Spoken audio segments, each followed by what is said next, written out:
Hello everyone, welcome back to Udaan Vidyapeeth. This is Hrithik Mishra from Udaan Vidyapeeth. और कॉमेड के का जो रजिस्ट्रेशन प्रोसेस है वो ऑलरेडी चल रहा है, डॉक्यूमेंट वेरिफिकेशन प्रोसेस चल रहा है। रजिस्ट्रेशन हो गए, डॉक्यूमेंट वेरिफिकेशन। अब डॉक्यूमेंट वेरिफिकेशन इतना इंपॉर्टेंट क्यों रोल प्ले करता है? क्योंकि यहां पर विदाउट डॉक्यूमेंट वेरिफिकेशन आपकी चॉइस फिलिंग ओपन नहीं होती है। दूसरा सवाल ये है कि चॉइस फिलिंग जिसका डॉक्यूमेंट वेरिफिकेशन हो गया है उसका कब ओपन होगा, और जिसका अभी डॉक्यूमेंट वेरीफाई नहीं हुए हैं तो उसके डॉक्यूमेंट कब तक वेरीफाई होंगे। और अगर कुछ डिस्क्रिपेंसी आ रही है, अगर कुछ यहाँ पे ऑब्जेक्शन रेज किया जा रहा है या क्वेरी रेज हो रही है, तो उसके अगेंस्ट में हमें क्या क्या करना है पॉसिबल। मैंने कुछ लिस्ट बनाई है, कुछ जो जो मेजर प्रॉब्लम्स आ रही हैं डॉक्यूमेंट अपलोड के लेकर के, और जो प्रॉब्लम्स यहाँ पे वेरिफिकेशन में आ रही हैं वो मैं सारी चीजें यहाँ पे डिस्कस करूंगा और आपको बताने वाला हूं कि एग्जैक्टली आपकी चॉइस फिलिंग कब से कब स्टार्ट हो सकती है। तो सबसे पहले अगर हम कॉमेड के की वेबसाइट पे आ जाएं, हमारा जहां पे काउंसलिंग का पेज है, तो काउंसलिंग के पेज पे आप देखोगे last date of document verification is 30 June. ठीक है, यहां पे 30 जून ऑलरेडी लिखा हुआ है। ये आपका डॉक्यूमेंट वेरिफिकेशन का लास्ट डेट है। ठीक है, अब क्या होता है, जैसे अगर मैं आपसे बात करूं यहाँ पे, अगर मैं काउंसलिंग सेक्शन में जाऊं और अगर मैं राउंड 1 शेड्यूल देखूं, तो देखो आप यहाँ पे पहले ये डेट, मतलब यहाँ पे आपकी 8 जून थी, 8 जून से 12 जून हुई, 12 जून से आपका डॉक्यूमेंट वेरिफिकेशन 30 जून तक हो गया।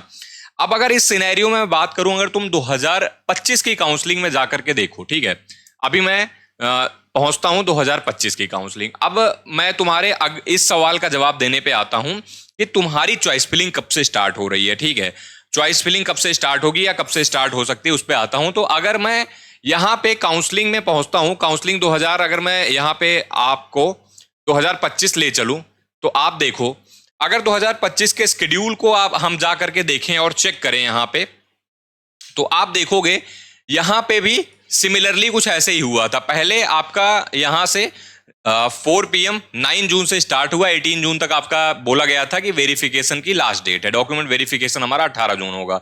18 जून से 24 जून कर दिया गया और 24 जून से 30 जून कर दिया गया। अब यहां पर उसके बाद भी ये जो डॉक्यूमेंट वेरिफिकेशन कंप्लीशन हुआ है ये 12 जुलाई को हुआ है।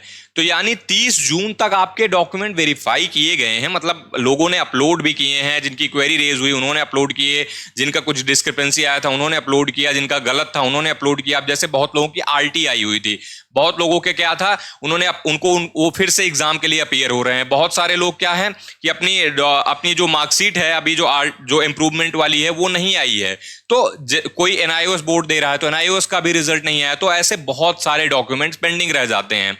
तो उसी चीज को यहां पे काउंटर करने के लिए इन्होंने 30 तारीख के बाद भी 12 जुलाई को ये डॉक्यूमेंट वेरिफिकेशन कंप्लीट किया था, और उसके बाद ही यहां पे 18 जुलाई को आपकी चॉइस फिलिंग स्टार्ट हुई थी।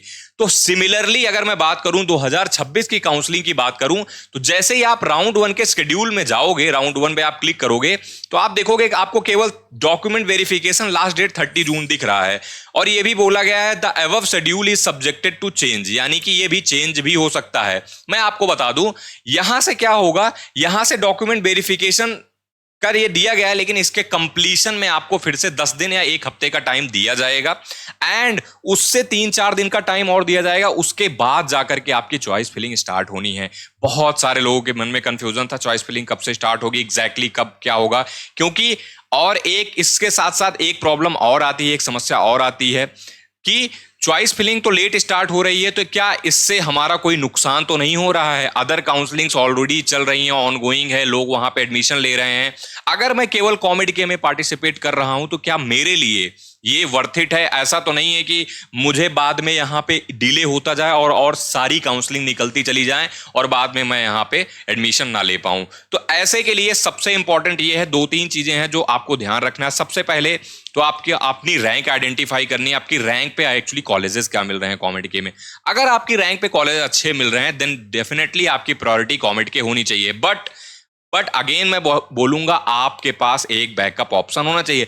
आप अदर काउंसलिंग में भी पार्टिसिपेट एटलीस्ट करो, आप जाओ, एटलीस्ट आपको अपने पता होना चाहिए आपका होम स्टेट क्या है, आपके होम स्टेट में जो काउंसलिंग हो रही है, या फिर CSAP की काउंसलिंग में आप पार्टिसिपेट करना चाहते हो, या फिर आप GGS IPU AKTU हो गया, MST CT हो गया, ऐसे आपका MPDT HSTS, मतलब तमाम काउंसलिंग, HBTU हो गया, MMUT हो गया, आपका RRU की हो रही है, NFSU की हो रही है, RGIPT हो रही, तो बहुत सारी काउंसलिंग्स ऑनगोइंग हैं। तो आपको भी और आइडेंटिफाई करना है कि जेई वाली परसेंटाइल पे आपको कहां पे जाना है या कहां पे जाना चाहिए, तो आप सिक्योर रहोगे। ठीक है, ये चीज बहुत इंपॉर्टेंट है। अगर इसमें आप लैग करोगे तो बाद में आपका नुकसान हो सकता है, ये चीज आइडेंटिफाई करना जरूरी है।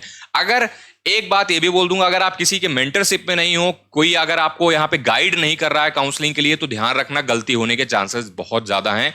तो मेक श्योर आप किसी न किसी की गाइडेंस जरूर ले लेना जब भी काउंसलिंग में। अब मैं अगले टॉपिक पे आता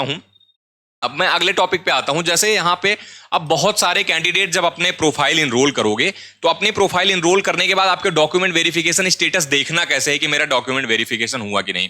जैसे ही आप इनरोल करोगे, अपने ये प्रोफाइल मैंने इनरोल करी, तो ये आपके कुछ यहाँ पे इंपॉर्टेंट नोट आता है जो आपको यहाँ पे देखना है। ठीक है, तो ये सारी चीजें तो ओके हैं, ये मतलब आपको यहाँ पे देखना है कि आपका डॉक्यूमेंट, ये सब मतलब जनरल आपको चीजें बता रहे हैं।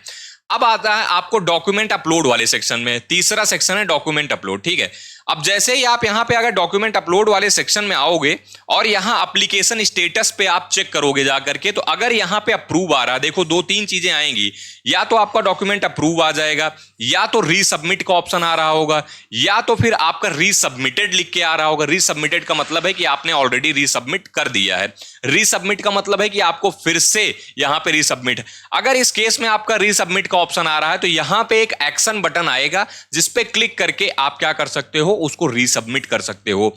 याद रखना, अगर यहां डॉक्यूमेंट रिजेक्टेड आ गया तो आपका डॉक्यूमेंट वेरीफाई नहीं होगा, आप काउंसलिंग से बाहर हो जाओगे। मेक श्योर ये सारी चीजें तो आपको कहां पे, डॉक्यूमेंट अपलोड सेक्शन में आपके आके चेक करना है। अगर कुछ ऐसा होता है तो आपको यहां पे कम्युनिकेट किया जाएगा। ठीक है, अब अगर कुछ, ठीक है, अब ये सारी चीजें आपको यहां पे दिखाती है कि भाई आप राउंड 1 के लिए आपने पेमेंट कर दिया है, आपका सब कुछ यहां पे हो गया है।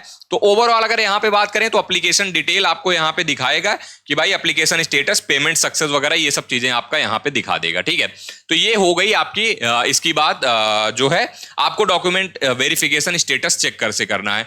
अब दिक्कत पता है कहां आ रही है, अब दो तीन दिक्कतें आ रही हैं। दो तीन दिक्कतें ऐसी हैं कि पहला, कुछ कैंडिडेट्स को यहां पे क्या आ रहा है कि भाई डॉक्यूमेंट वेरिफिकेशन में आपने पहले कोई मार्कशीट लगाई है जो आपकी RT आई हुई है, या फिर आपका मार्क्स नहीं आया, या फिर आप इंप्रूवमेंट दे रहे हो, तो 2 3 4 सेक्शन यहाँ पे ओपन होते हैं। ठीक है, मैं दिखाता भी हूं आपको उसे। अभी यहाँ पे हो सकता है इतनी क्लियर ना दिखे, लेकिन इस तरीके से अगर किसी बच्चे का यहाँ पे 12th में RT आया, या फिर आप, तो यहाँ पे देखो आपको हमेशा यहाँ पे तीन चीजें यहाँ पे अपलोड करने के लिए बोली जा रही हैं। ठीक है, क्या क्या बोली जा रही हैं, 3 चीजें यहाँ पे अपलोड करने के लिए बोली जा रही हैं, ध्यान से देखना। पहला है कि 12th की मार्कशीट और इक्विवेलेंट आपको जो करना है यहाँ पे अपलोड करना है। उसके बाद अगर आपका, देखो ध्यान रखना है, अगर आपका RT आई है या फेल है, तो उस केस में आपको सेकंड वाले में यहाँ पे अपनी मार्कशीट अपलोड करनी है। और अगर आप सप्लीमेंट्री जो आपकी मार्कशीट आ रही है, जो आप पास हो रहे हो, पासिंग मार्क्स जो आ रहे हैं, जिसमें आपके मार्क्स वगैरह सारे टैली होकर के आ रहे हैं, यानी सप्लीमेंट्री वाली मार्कशीट अगर मैं सीधे सीधे बोलूं, तो वो आपको यहां पे अपलोड करने हैं। तो जिनको भी सबसे ज्यादा इशू पता है यहीं पे आ रहा है, एक तो नेम मिसमैच में आ रहा है, दूसरा आ रहा है डॉक्यूमेंट वेरिफिकेशन में मार्कशीट में।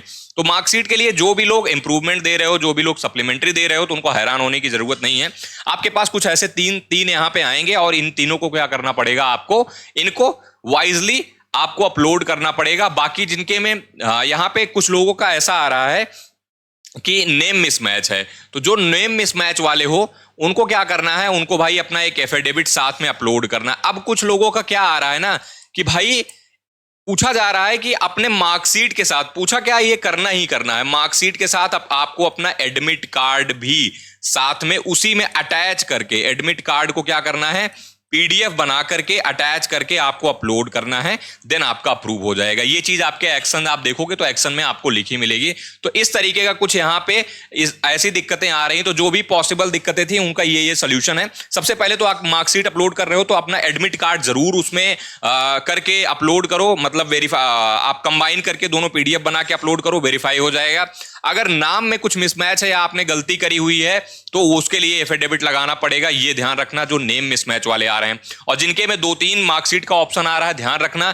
अच्छा, एक ऑप्शन ये भी आता है कि आपने अगर कोई इंप्रूवमेंट दिया है, आपने पिछले सालों में आपने 12th पास करी है, उससे पिछले सालों में अगर आपने कोई इंप्रूवमेंट दिया है तो लास्ट वाले सेक्शन में एक आता है कि सप्लीमेंट्री इंप्रूवमेंट दिया है तो ये वाली मार्कशीट यहां पे अपलोड करना, ठीक है। तो उस केस में उसमें आपको वहां पे अपलोड करना है। तो इस तरीके से आप अपना कॉमेड के का पूरा डॉक्यूमेंट वेरिफिकेशन कंप्लीट करके, और जैसे मैंने बताया कि चॉइस फिलिंग में अभी टाइम है, चॉइस फिलिंग में आपको टाइम मिलेगा, अभी आपका डॉक्यूमेंट वेरिफिकेशन कंप्लीट होगा, उसके बाद 1 हफ्ते का या 2-3 दिन का एटलीस्ट टाइम दिया जाता है। सो इतना पैनिक मत करो, परेशान मत हो, बहुत सारे कॉल्स आ रहे हैं, बहुत सारे पेरेंट्स परेशान हैं।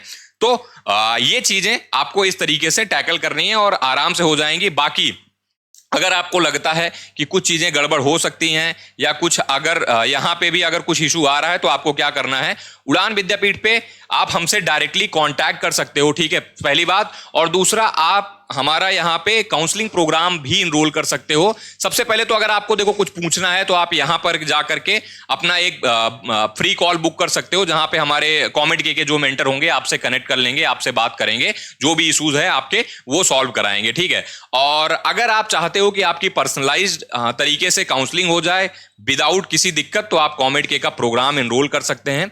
यहां पे आपको डायरेक्टली 1-to-1 मेंटरशिप मिलेगी, पर्सनल गाइडेंस मिलेगी, पर्सनल चॉइस फिलिंग मिलेगी आपका राउंड 1 से लेकर के राउंड 4 तक, जब तक आपको फाइनली कॉलेज नहीं मिल जाता। और बेस्ट चीज ये है कि आपके जो रैंक पे ना बेस्ट से बेस्ट मिल सकता है वो आपको मिलेगा यहाँ पे, क्योंकि यहाँ पे हम टाइम पूरा रिसर्च करके, टाइम लगा के, अच्छे दिमाग से आराम से बैठ के डिस्कस करके, आपसे डिस्कस करके तब आपकी चॉइस फिलिंग फाइनली बनाते हैं ताकि आपको बेस्ट से बेस्ट मिले। पिछले ईयर्स में हमने बहुत अच्छे कॉलेजेस में RVC से लेकर के जो भी टॉप आपके दयानंद सागर हो गए, BMS हो गया, रमैया हो गया, सारे ही कॉलेजेस में ऑलमोस्ट स्टूडेंट्स ऑलरेडी हैं। तो जिनको भी इनरोल करना है वो लेट मत करना, क्योंकि बाद में रस हो जाता है और ये प्रोग्राम के प्राइसेस बढ़ जाएंगे। अभी बहुत ही नॉमिनल प्राइस पे आप देख सकते हो 4000 रुपए है, और इसको जल्दी से इनरोल कर लेना। बाकी अगर कुछ दिक्कत आए, कुछ प्रॉब्लम आए, तो मैंने बताया है कि आप जाओगे यहाँ पे बुक फ्री कॉल पे, अपने डिटेल्स करके अपना अपॉइंटमेंट बुक करोगे, और हमारी टीम की तरफ से जो भी कॉमेड के का होगा, जो भी बेस्ट सूटेबल होगा, उसके लिए आपको कॉल करेगा एंड आपकी क्वेरी सॉल्व करेगा, ठीक है। That's all from my side. मिलते हैं अगले वीडियो में। टिल देन, जय हिंद, जय भारत।